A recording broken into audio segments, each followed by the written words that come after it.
Hablando de potencial humano, ¿alguna vez se han preguntado a qué se debe la gran disparidad de resultados y desempeño entre una persona y otra?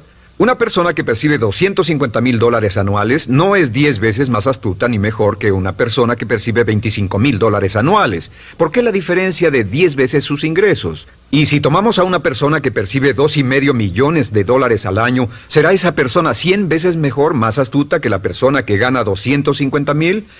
Imposible. En un estudio reciente de coeficiente intelectual probaron a 1,000 personas de una cierta población y llegaron a la conclusión de que la mejor persona entre los 1,000 solo era 2,5 veces más astuta que la persona de menor coeficiente intelectual. Solo 2,5 veces la disparidad, y tal vez eso sea con toda la población. ¿A qué supone que se debe la diferencia? Al hablar de potencial humano, llegamos a una fórmula que deduje hace algunos años. Tal vez eso lo explique un poco. La fórmula comienza con lo que llamamos AI. O sea, atributos innatos, las cualidades, la inteligencia, la habilidad, el temperamento, cosas con las que se nace que no pueden cambiarse mucho. Además de los atributos adquiridos. Estos atributos son muy importantes, son su educación, su capacitación, sus capacidades, su experiencia, conocimiento, sabiduría, etc., multiplicado por A, que es su actitud, es igual al potencial humano individual o al desempeño humano individual o resultados individuales humanos. Ahora, de estos tres, los atributos innatos se traen desde el nacimiento. Los adquiridos pueden cambiarse, pero se necesita cierto tiempo para ello, aunque a veces cambiamos muy rápidamente. Cierta información valiosa puede cambiar dramáticamente su eficacia, pero las actitudes pueden aumentarse o disminuirse dramáticamente en segundos. Cada vez que mejoramos nuestra actitud, multiplicamos todas nuestras capacidades. Una actitud ha sido llamada acertadamente el lenguaje más importante del ser humano, la palabra más importante del idioma en el humano. Todo lo que hacemos en la vida, según un estudio en Harvard entre estudiantes ejecutivos, será en un 85% de actitudes. Un 85% de su éxito estará determinado por su actitud. Eso significa que está determinado por cuán positivo o cuánta actitud mental positiva se tenga. Las personas con actitudes mentales positivas tienden a avanzar más rápidamente, se mueven hacia la cima en organizaciones valiosas, ganan más dinero, sacan más satisfacción de la vida. Una actitud mental positiva no significa que baile por las calles y arroje flores. Solo significa que tome una actitud constructiva en general o se aproxime hacia su trabajo, su vida, sus problemas, relaciones, etc. Según el informe Cox de las empresas americanas, según la revista Success, un 85% o más de todo lo que se logra se debe a la actitud. Y la pregunta es, ¿de dónde vienen las actitudes? Las actitudes vienen de las expectativas. Muy simple, ya hablamos de eso. Y una forma muy poderosa de mejorar su actitud instantáneamente es decir, aunque no lo crea, pienso que algo maravilloso va a ocurrirme hoy.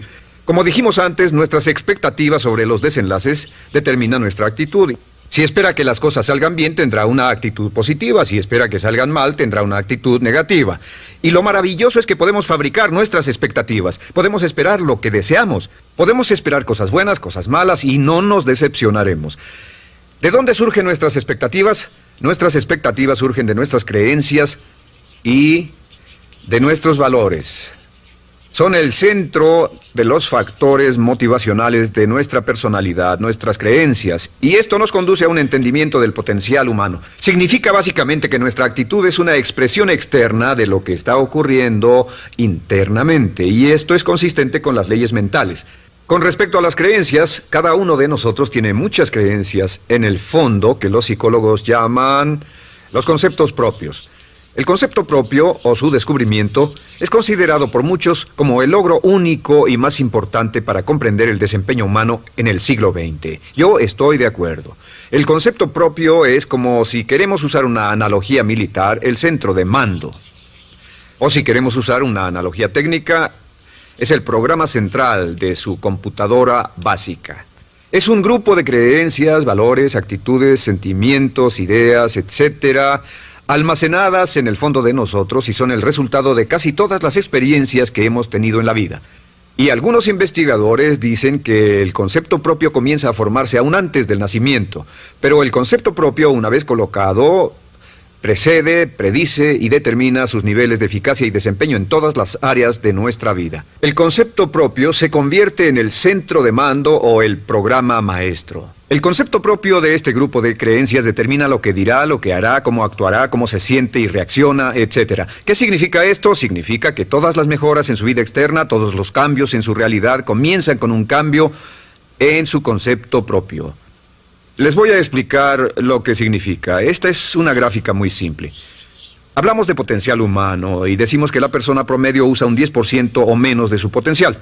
Según investigaciones, tal vez es mucho menos. El Instituto Stanford Brain en Santa Clara, California, estima que tal vez se aproxime a un 2%.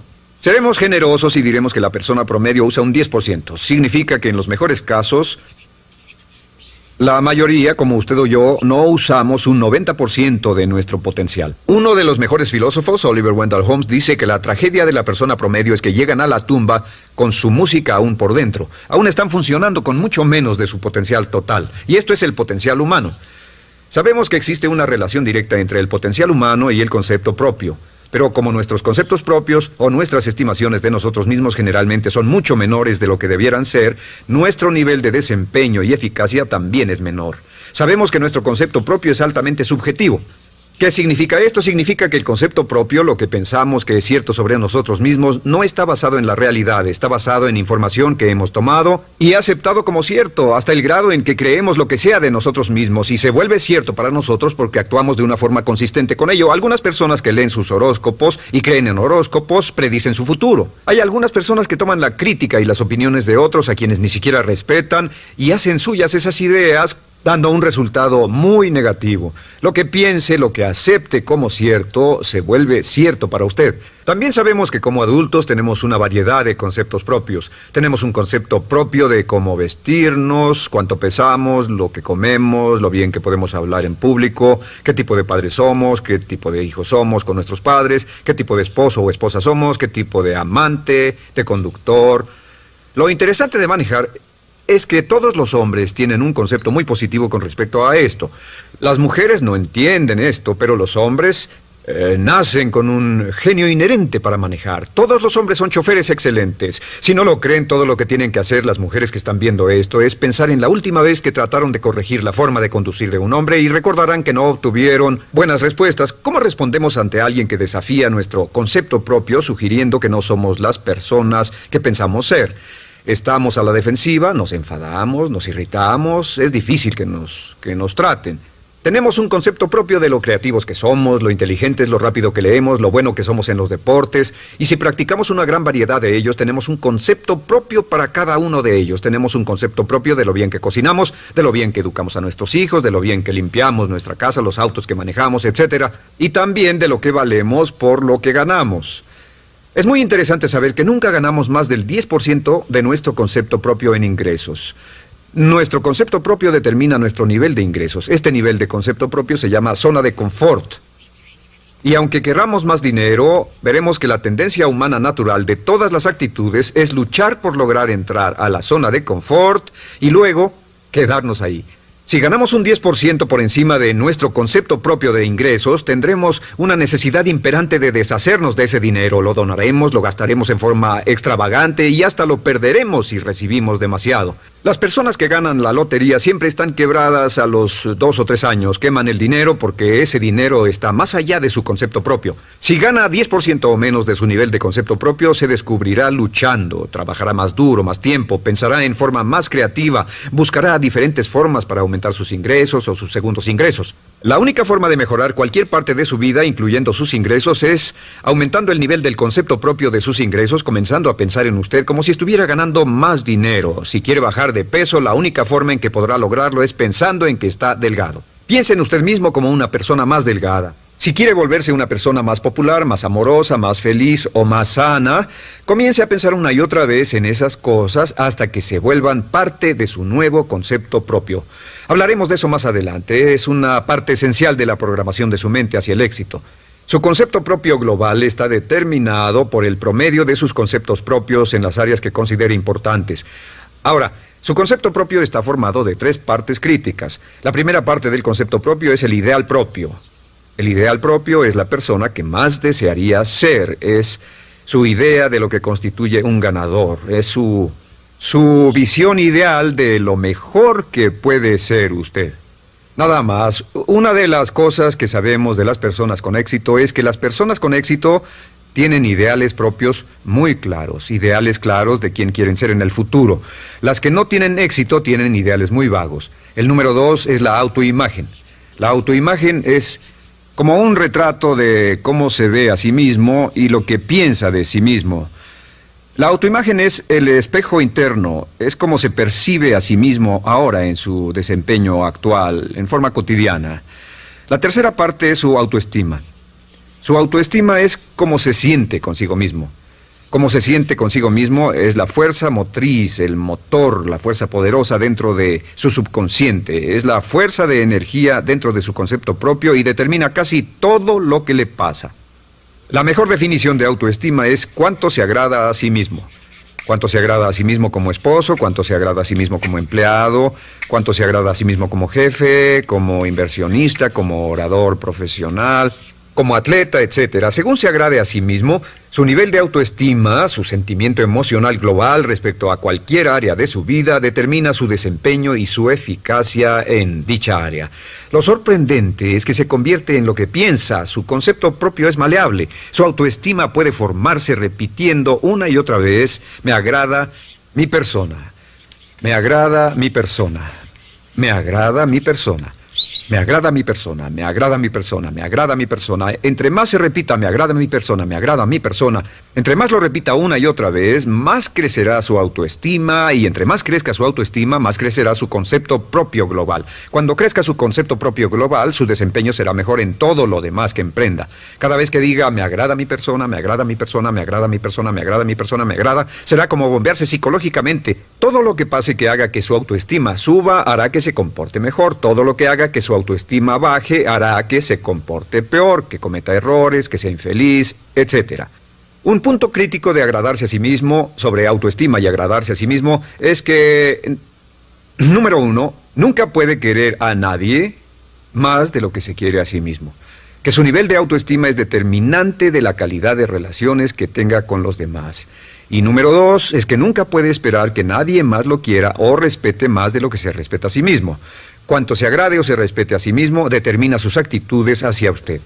Todas las escuelas de psicología actualmente están de acuerdo en el hecho de que depende de lo que usted realmente se quiera y se respete a sí mismo como un ser humano valioso e importante, tiene efecto sobre todo lo que le pase. Cuánto se agrade a sí mismo, y lo que puede hacer es mejorar su autoestima diciendo me agrada mi persona, me agrada mi persona, me agrada mi persona, me agrada mi persona. Y esto nos lleva a la pregunta, ¿de dónde viene el concepto de autoestima? Y descubrimos que el concepto propio es maleable, puesto que no nace con este concepto propio, no nace con ninguna idea sobre sí mismo, no nace con autoimagen ni autoestima. Nace, en cierto modo, como potencial propio. Es la mejor forma de plantearlo. La persona promedio llega al mundo como potencial puro. Y no tiene el concepto propio de que todo lo que es ahora, todo sentimiento que tiene, toda actitud o valor, tuvo que aprenderlo en el transcurso de su vida. También sabemos que el niño llega al mundo con una necesidad imperante de amor y contacto. Y como una gran cantidad de investigaciones lo indican, necesitamos mucho amor y contacto durante toda nuestra vida, pero en especial durante nuestros años de formación, porque de niños aprendemos quiénes somos, cuánto valemos, si somos importantes, inteligentes, amorosos, chistosos. Todo esto lo aprendemos por la forma en que nuestros padres nos tratan. Si nuestros padres, nuestros parientes, tíos o tías, en especial nuestros padres, nos tratan como si fuéramos realmente importantes, crecemos pensando que somos realmente importantes, pero si nuestros padres no lo hacen, pasa algo más. Sabemos que los primeros años de vida son los más importantes para el desarrollo del concepto propio, que un niño comienza a partir de cero. El niño nace sin saber quién es él o ella. Son sumamente valiosos el primero, segundo, tercero, cuarto y quinto años de vida.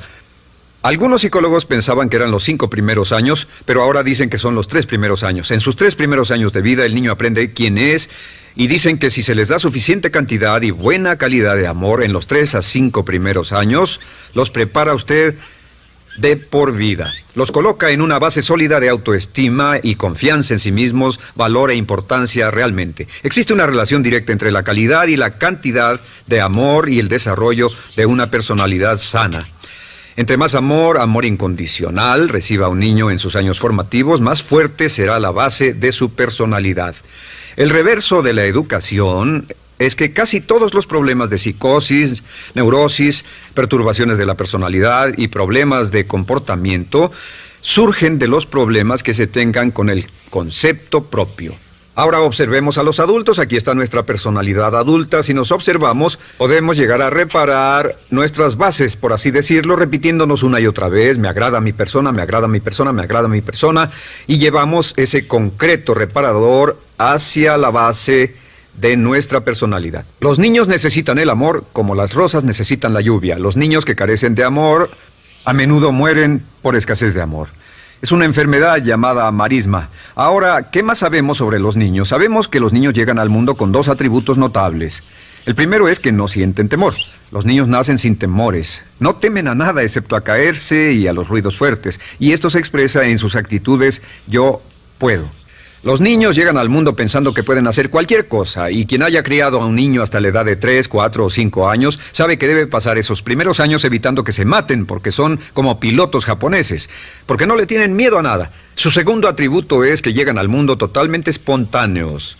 Dicen lo que quieren, hacen lo que quieren, son totalmente desinhibidos. Totalmente. Ellos no temen hacer nada de lo que desean, y esto se expresa en su actitud: no quiero.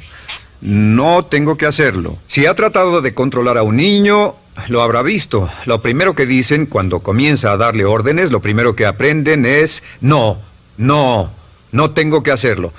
Claro, a veces cambiamos sus mentes de una u otra forma, pero estos son los dos atributos con los que los niños llegan al mundo. Llegan al mundo sin temores y desinhibidos. ¿Qué significa esto? Significa que nuestro derecho innato natural es no ser temerosos y ser desinhibidos. Y solo cuando podemos crear la misma situación en nuestra vida adulta, cuando no tememos y somos desinhibidos, nos sentimos a gusto con nosotros mismos. Las mejores organizaciones, las mejores compañías son las que crean un ambiente donde nos sentimos sin temores y sin reservas para ser nosotros mismos y para hacer lo mejor de nosotros. Al crecer descubrimos que los niños aprenden de dos maneras. La primera es por imitación.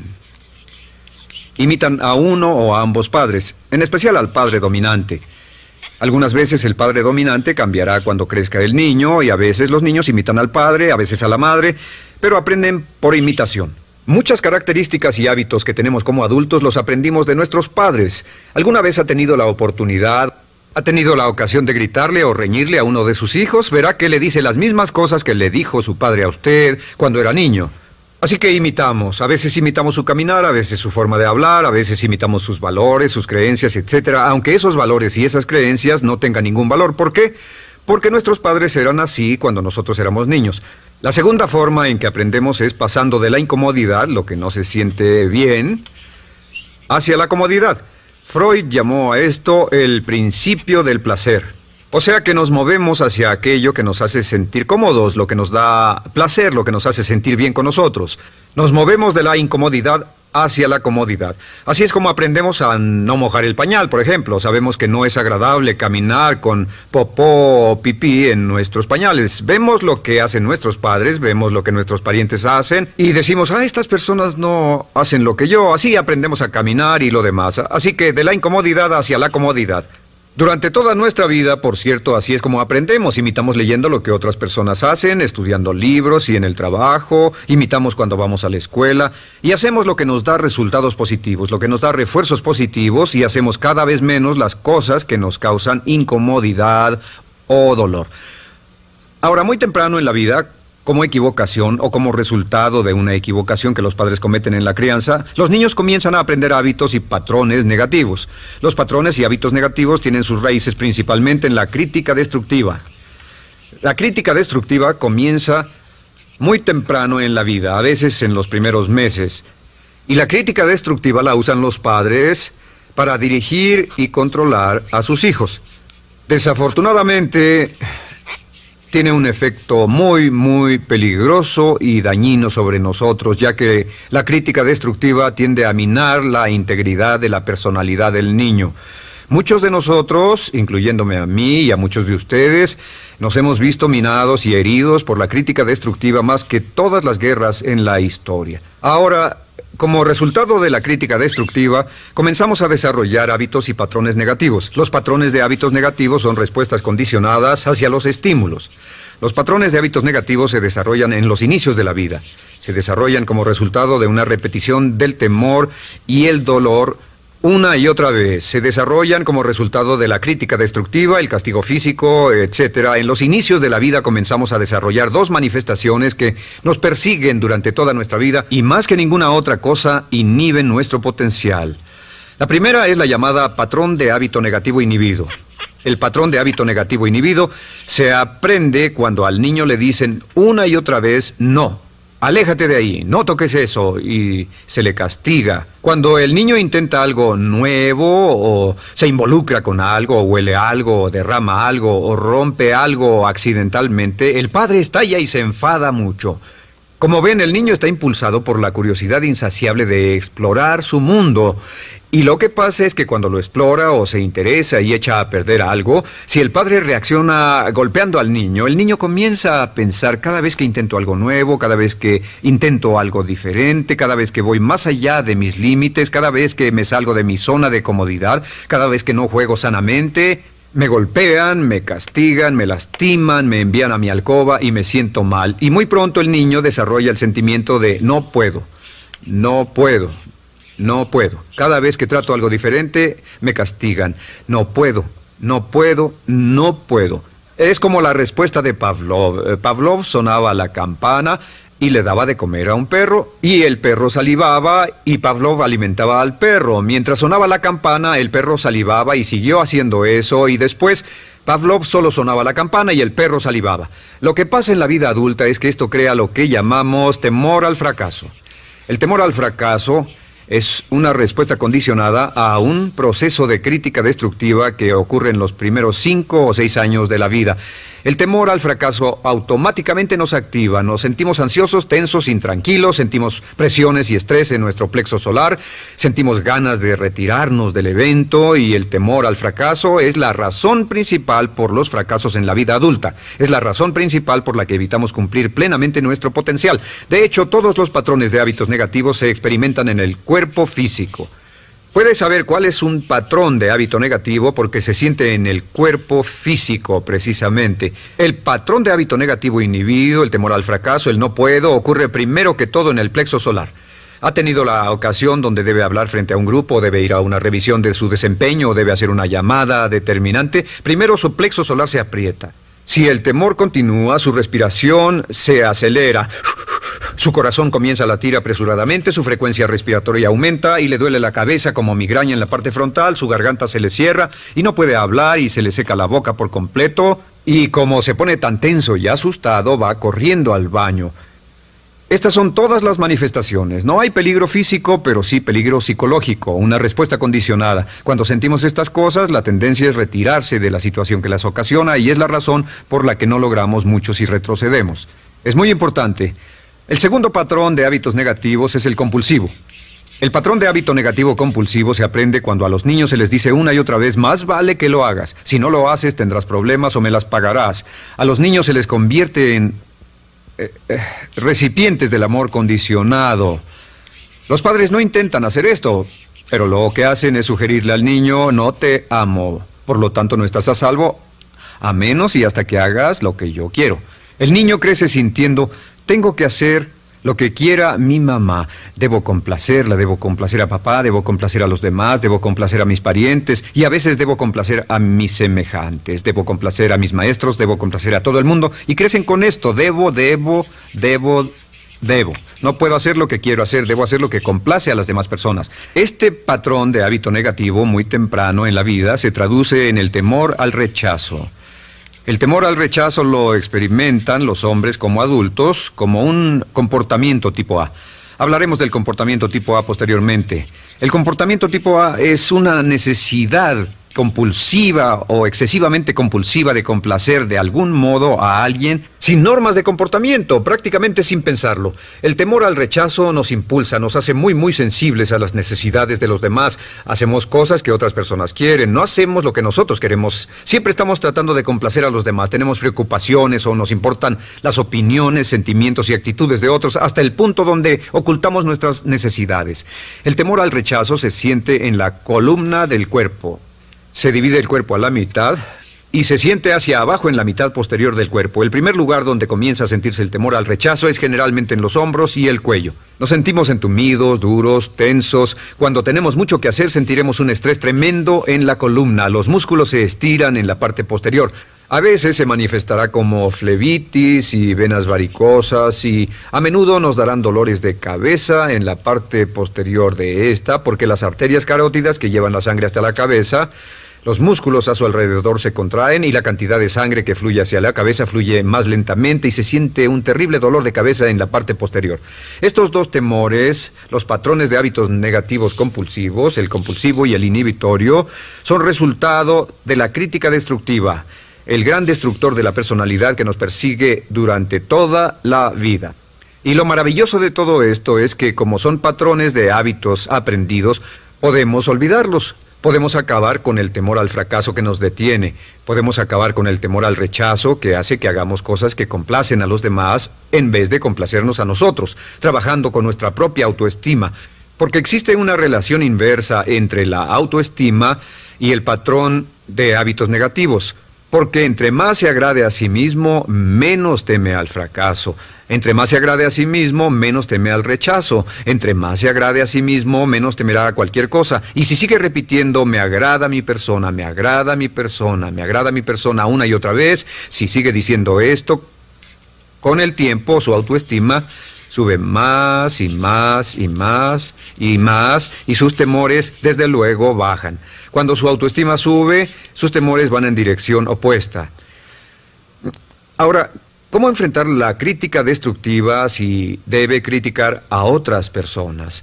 Pues eso es muy simple. Muchos padres nos han preguntado eso. ¿Cómo se controla a los niños? Una de las claves para controlar a los niños es dirigirlos para que hagan algo constructivo en lugar de hacer algo destructivo. Otra cosa que debe recordarse es que lo que quiere hacer es que quiere dar una crítica informativa, crítica constructiva, lo que significa que se les dice a los niños lo que pueden hacer o a los adultos lo que pueden hacer mejor. Todo el propósito de dar retroalimentación de cualquier tipo es mejorar el desempeño. Si es padre o si es jefe o si es una persona en una relación, si una persona está haciendo algo malo o inadecuado, todo el propósito de darles cualquier tipo de retroalimentación es para que puedan hacerlo mejor. Sin embargo, existe una relación directa entre la autoestima y la crítica destructiva. Cada vez que se critica a una persona, su autoestima baja. Y cada vez que su autoestima baja, su habilidad para desempeñarse baja.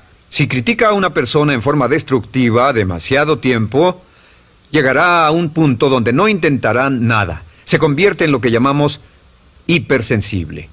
Un adulto hipersensible es aquel que no puede aceptar críticas de nadie. Un adulto hipersensible es una persona que está muy tensa, ansiosa, si siquiera sugiere que no está haciendo lo correcto. Si trata con un adulto hipersensible, la clave es sentarlo y recordar 4 cosas. Número 1, comenzar con alabanzas. Número 2, proteja la autoestima de la persona a toda costa. Número 3, discuta el desempeño y no a la persona. Hable del comportamiento más que de la persona. Y número 4 es enfocarse hacia el futuro en vez de en el pasado. Enfóquese hacia lo que va a hacerse en forma diferente en el futuro en vez de lo que pasó en el pasado. ¿Por qué? Una razón muy simple, porque una persona no puede controlar el pasado. Al no poder controlar el pasado, cualquier crítica de lo que han hecho en el pasado les da un estrés tremendo y frustración. Así que, en resumen, la clave del éxito en la vida es una actitud mental positiva. Una actitud mental positiva se basa en expectativas de éxito, de una serie de expectativas positivas. Esa serie de expectativas positivas se basa en sus creencias y en su concepto de sí mismo. El centro de su concepto propio que determina su eficacia en la vida es su autoestima, y su autoestima se mide por cuanto se valore a sí mismo. Las dos cosas que nos frenan más que nada son el temor al fracaso y el temor al rechazo. Y uno de nuestros secretos centrales de éxito es este: Conviértase en un organismo generador de autoestima perpetua. Haga continuamente cosas para usted mismo, hacia sí mismo en su vida, que hagan que se agrade a sí mismo, que se ame, que se acepte, que se respete, que hagan que se sienta fantástico con usted mismo. Si es un jefe o un padre, no olvide que la clave para el máximo desempeño en su hogar y en su trabajo es hacer que las personas se sientan maravillosamente consigo mismas. Entre mejor se sienta consigo mismo y más se agrade, más probable será que logre que las personas a su alrededor lo quieran, lo acepten, lo respeten, se respeten.